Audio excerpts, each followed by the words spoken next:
So round 5 of the Rugby Championship has taken place this weekend. The Springboks going head-to-head with Argentina in Durban. And for this video, we are once again trying to predict what Rassie Erasmus will be selecting. Now, that is like trying to pick the lottery numbers. You've got no show. That man, his brain works differently in a good way. Just look at that last result up against the All Blacks. But it is myself and it is Vern from Vic and Vern Sports Chat. Mate, this is a mission and a half to try and work out what's happening here. Mission impossible, man. Absolutely nuts. It's hard. No matter what we say, he's going to change it anyway. So it's crazy lineup. And he always finds a way of throwing in that curveball. I feel like last match that we saw from the All Blacks, we saw multiple curveballs, but it was very successful throughout that second half. Someone like a Damian Valimza, who some were doubting in that number 12 jersey. Now people are booking him that spot for that Rugby World Cup 2027. I should also mention I am wearing the suit only because we are filming this in between live streams over the weekend. We've just witnessed the semi-final between France and England. We've seen the Curry Cup final. What a win for the Griquas in the final moments there. But Rassie's lineup for the front row, who have you selected as who he will be going with? Oh, that is so hard. Ox has been played almost every game. I think he should have a rest, but I'm going with Ox. Okay. But you must probably rest him. But he's been played so well for the Boks. Oh, I can't. He has to rest him at some point. But I'm going Ox. Okay, so you're going Ox and Share in that number 1 jersey for a little bit of fronting up with the Argentines. Of course, they've got quite a physical 4-pack. We've seen that already throughout the Rugby Championship. So getting one of your best scrummages out there could certainly bode very well. So number 2, you're sticking with Malcolm Marx there, or is there a switch here? I'm switching because also he needs a rest as well. I'm going with Manus van der Merwe. Bongi Mbonambi back in the squad. Does he make his way in somewhere here? He gets in the reserves, yeah. Malcolm's not going to be on the team sheet, which is crazy. But we're going Rossi way. We're going crazy like Rossi. Alrighty, so number 3 then to join up your front row. Somebody we haven't seen at all, Vincent Koch. I'm going, because he is in the lineup, as I see, yeah. He hasn't played at all. I'm going Vincent Koch. Couple changes. And Oxenshire and Vincent Koch, to be fair, they scrummaged together at the Sharks for the URC, so it shouldn't be too much of a change there. For myself, I have made changes compared to what Rassie had for his last lineup. I've gone number 1, Jan-Hendrik Wessels. Number 2, Manus van der Merwe. And number 3, Wilco Louw. So you've gone with the 2 Sharks props. I've gone with the 2 Bulls props in this case. I just feel like you said, Oxenshire, if Rassie is sticking to his word of giving everyone some sort of equal-ish minutes throughout this calendar year, it means that Ox has probably already done his dash up until the November internationals. But it's so hard to take a man like that out of the side when he is playing some of his best rugby. Manus van der Merwe, I actually think he's been pretty solid off the bench when given the opportunities. The line-outs seem to be strong enough, and Malcolm Marx, I've actually gone with him off the bench. I think they've got that falling back option there. I don't know whether I'd go with Mbonambi and van der Merwe. Just seems like a big risk with the way that Bongi's been throwing it, but perhaps perfect way to get him back into the good books would be to have him play front of the Durban crowd. But locking duo. And that is pretty much my reaction, what you just did there, because the locks are so hard to predict for this matchup. Eben Etzebeth, this would be a home game for him, but I actually think I'm going Arge Snyman as the number 4, Ruan Nokia as the number 5. That is a duo that has worked extremely well for the South Africans. Ruan Nokia, I don't see a way you can take him out of the starting side, even if it is down to trying to rest a player a little bit. He's been in phenomenal form, so I've decided to go with those 2. Oh, lovely too. I've played with so many combinations on that locks, and it is so hard. I've also gone with Ruan Nokia at 5. I think he's so good you can't leave him out. He is, like I say, mustard. But I've gone with Eben Etzebeth. It is Sharks in Durban. Yeah, I've gone with Eben Etzebeth. There's no point of describing why or why not. Just Eben Etzebeth. I'm going with him. It does seem probably the safe option to have Etzebeth there, because Arge Snyman, of course, we know what he can do off the bench as well later on in the contest. Yeah, it's just because Archie played so well the last game. It's actually sad not to play him from the beginning. It's really difficult. It's crazy. Yeah, the Boks are reaching this little patch here, how pretty much everyone on that team sheet is in good form. And not many sides around the world can actually say that. So heading into this game up against the Argentines, who will feel a little bit confident, they were able to beat the Wallabies in Australia in that last-minute thriller. They almost had both matches, to be fair to them. They should have actually had both. Yeah, they can't underestimate this Pumas side. And I do think that's why Rassi in certain positions will stick with his best, and then in other positions will still go for that little bit of experimentation like we are used to seeing. But loose forwards, who have you gone with here for Rassi's selection? Okay, one of my favorite players at 6, Marco van Staden. He is one of my favorites, a solid performer for the last year. I think one of the best Springboks of the last 12 months. So I'm going with Marco van Staden. At 7, I'm going back with a bit of experience, Peter Steff.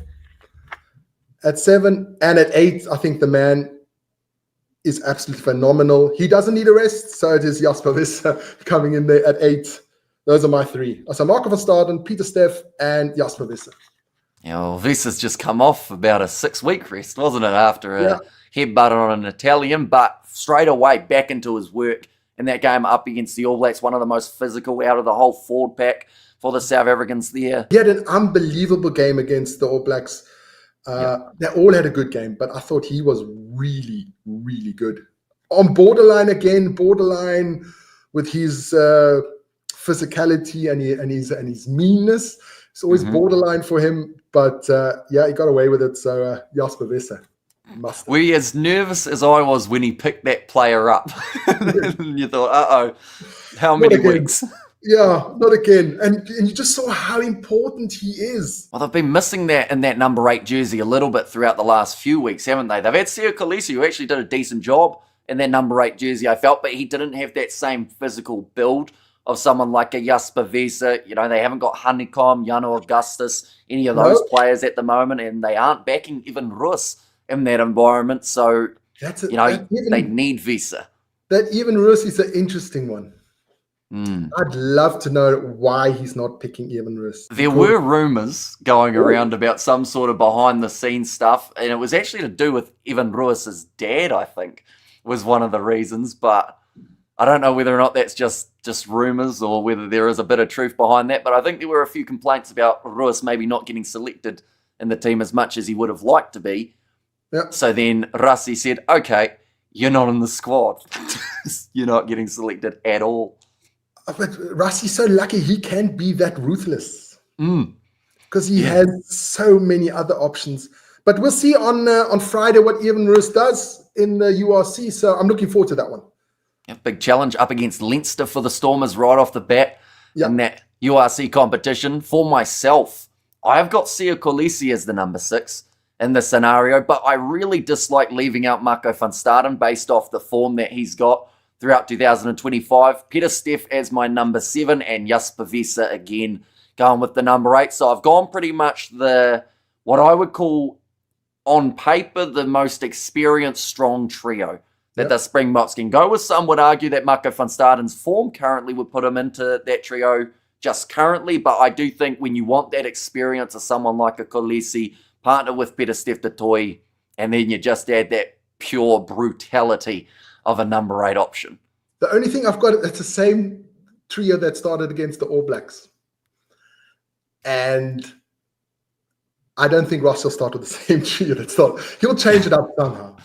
Do you think he's now seen how well that lineup can work and he's going to put it in the back pocket and wait for the next opportunity to use it? We're not going to see it used too much because, of course, the longer that we see it out there on the field, the more sides might be able to work it out that little bit, but just that counter-attacking ability of the side throughout that second 40 was absolutely insane. It was probably the best attacking Springbok half we have seen in, I don't even know how long. I think could be ever. I've never seen a 40 minutes like that. Never. No. Never, and I can't remember. Okay, maybe against like a Portugal or something like, but not against the All Blacks or something like that. Never, ever seen anything like it. It was beautiful. And now, the back line, the thing that really got that motor running in terms of the scoreboard, We're making changes here. I feel like I've got a fair few. Have you decided to also switch a few things around? I've switched a hell of a lot, yeah. Okay. So 9 and 10, I've made 2 changes. I've got Morne van den Berg as the starting 9 and Mani Libbok as the starting 10. Now, it is a combination, I believe, that we saw a little bit earlier on in this year. Morne van den Berg, he's been struggling with injuries, but I'd assume he's not a mile away from coming back. In fact, I think he is match fit.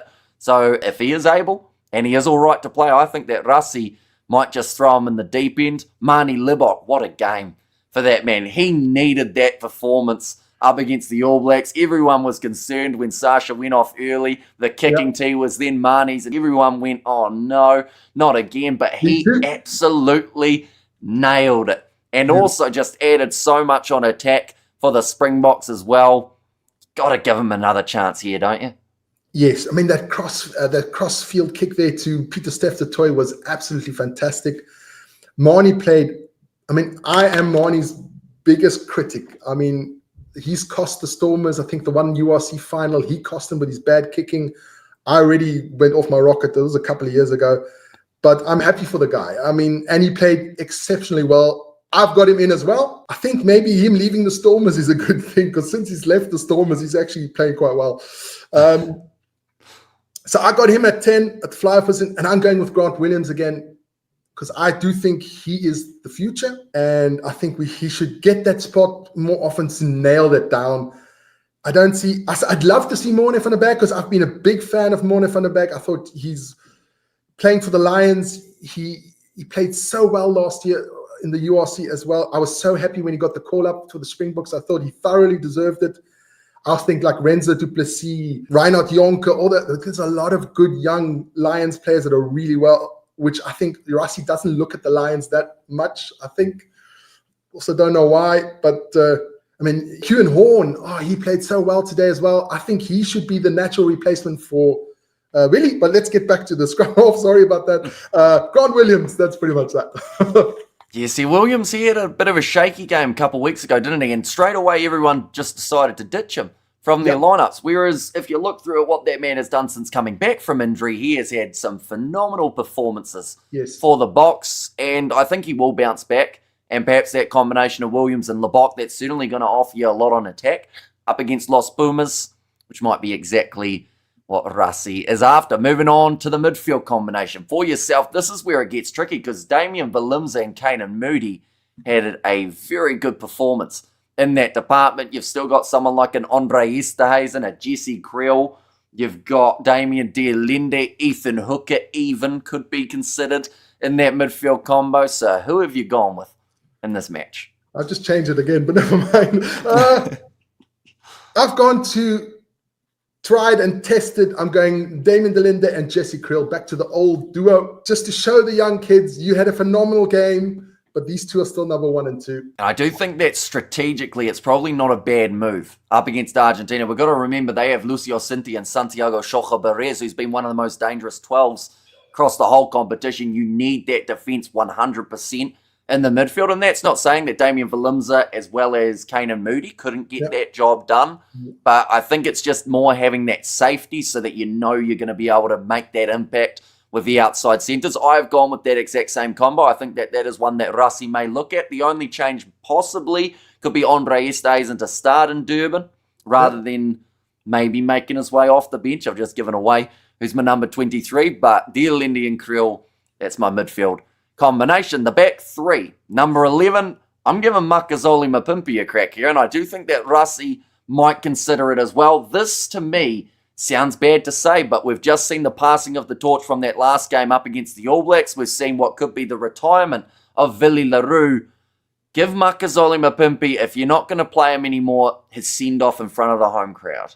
You know, in a packed-out Durban, it's a perfect ending to the story. There's many guys just about to return. Edwald van der Merwe, Kurt Arendse. You've got Ethan Hooker, who's now looking strong out on that wing too. Why not give Makazole the big old send-off he deserves? Because that man has been great for the Springboks throughout the years. He hardly has a bad game. Yep. Surely he gets the crack there. Oh, you have just... I had Ethan Hooker down, but your whole explanation sounds like the sweetest story ever. So I'm changing it. Ethan, you're out. Mpimpi's in because you convinced me now. Mpimpi's in. I'm going to regret it, Miss Bobby, when it comes out. It's probably going to be Ethan Hooker. Your explanation was a dream come true. I didn't think of it like that. That's why you're a wise man. So, no, in fact, I'm staying what I did. No, that's it. I'm going back. Ethan Hooker. You're going back to Ethan Hooker. You just said how good the story was, and then you just ignored it. No, I can't be like that. Your explanation was beautiful, and 100% I agree with it. But I did pick Ethan Hooker, so I'm sticking with Ethan Hooker. He had such a good game against the All Blacks. Give the boy another shot at it. Ethan Hooker. And as the match wore on, he actually got stronger, I felt, up against New Zealand as that game started developing and they started getting more space. But yeah, it will be intriguing to see whether or not they'll stick with him or whether maybe we even see a curveball and Kane and Moody find themselves back out on one of the wings He can also for play this the upcoming game. Number 14. I'm not making any switches. Cheslin No. Colby's my guy. Out on that right wing, he was phenomenal up against the ABs. And then number 15, due to the injury of Apalili Fasi and due to the no-show of Villy Leroux in the squad, I'm going Damian Willemse.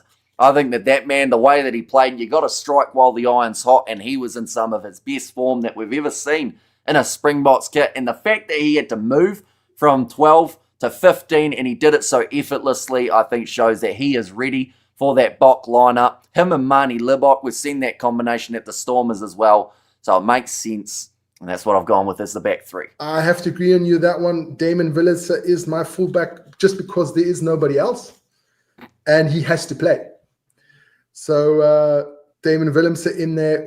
What a performance last week. It was absolutely unbelievable. A joy to watch. That second half was amazing. Yeah. Well, I can't say anything else than that. The boy... I know he wanted to leave the Stormers, but he's under contract, and that he wanted to take one of those sabbaticals, but they said no, they want to keep him, which is a fantastic decision there by the Stormers. Yeah, and as soon as he's back in that Stormers kit, although the only problem with the Stormers kit, he's had a bit of a rough run, hasn't he? He either gets injured right before international rugby or he gets suspended right before international rugby. That's been the trend the last two times for Willemse, but no, he seems like he's really smartened up his game in just the last maybe 12 months or so, and it's going in a really good direction of being a great replacement for Apalili Fasi at 15. But that now moves us on to the bench. Have you gone 5-3 or 6-2 or 7-1 or 8-0 for this one? I've gone 5-3. Okay, I am the same, still with that 5-3 split, and it's something that, you know, the Springboks got a bit of criticism for. Playing in New Zealand, people saying you need the 6-2, but I think that second game proved that as long as you've got the right selections off of that bench, the 5-3 is more than enough. Plus, with all those injuries, it's probably lucky it was a 5-3 because of the amount of guys going down early throughout that game. But for yourself, front row replacements, who have you gone with here? Well, the hooker is Bongi. I think I'm resting Malcolm Marx totally. Bongi's in there. He needs some minutes if he's going to keep him. For me, it's very simple. Play him or drop him completely and it's done. Okay. That's my notion. Same as that's with Bongi, that is with Makasole Mpimpi. So he did pick him in the squad, so play him. So Bongi is on the bench there for me. And now your front row replacements for the props. Who have you got there? The prop on the loose head, I'm going with Buan Fente and Wilco Low. Okay. Solid. Very good scrum later on in the game, you would think. I feel sorry for Jan-Henrik Wessels because he played, it's like I said, toss up. You never know. Is there any late switches that are coming here, or are you? No, I'll stick with Buan Fente. He hasn't played. I don't think he played at all. He's had a couple short stints off the bench, I believe, but nothing too substantial. In fact, maybe only the one game for Buan Fente so far. Yeah, and Wilco Low, new Stormer for the following season, signed for the Stormers. Mm-hmm. He's mustard. So I'm going with Buan Fente and Wilco Low. Yeah, those are my two props. Alrighty, so I've got one similarity to yourself. I've gone with Malcolm Marx as my number 16, just to add a bit of stability into a late line-out, just in case it is going downhill. Now, what could actually happen, I think, might be Umbanambi to start, with maybe Manus van der Merwe off the bench if they are going to completely drop Malcolm Marx from the side, just to have that. Like, I would honestly back Manus's line-out more than Bongi's at the moment, the way that it sits. Definitely. Then Buan Fente, he is my number 17, and then Vincent Koch is the number 18 here. So I am giving a few of those guys who haven't had a huge amount of minutes a bit of a chance. It means that I've got no Thomas du Toit, I've got no Oxen Share, so it's a bit of a risk. But overall, You know, the way that these Springbok forwards, including their front rows, are built, like, it's not really that much of a hit, is it? There's still going to be a huge scrum later on in the game. I think that these three can certainly pack that punch. In the forward replacements, the other two that I've got Ebenezer as their number 19, bringing the big man off the bench rather than starting him here. Bit more of a late impact, similar to what we saw for Pablo Matera off the bench for Argentina in the second match up against the Australians, going with that experienced head to try and change that game around. Quaka Smith, number 20. It's hard to not put that man in a side. Once again, Marco van Staden was on the verge of making it in for myself, but Quaka's got that spot as my number 20 here. Yeah, I've gone with RG. Like I say, he could have started as well because he had such a fantastic game against the All Blacks there. RG, and I'm going with Quaka because Quaka he's always there. Yeah, see, a day that Quaka's not in a 23 is a surprising day, isn't it? I feel like he's almost one that Rassie all but locks in every game. Yes. Only just. Because he's so versatile. He can play he's played almost any position. As he's quick, he can still, if push comes to shove, you can still play him out on the wing, maybe. It's a bit risky, but maybe. But I think he's played everywhere so far. And I think he's also Mr. Reliable.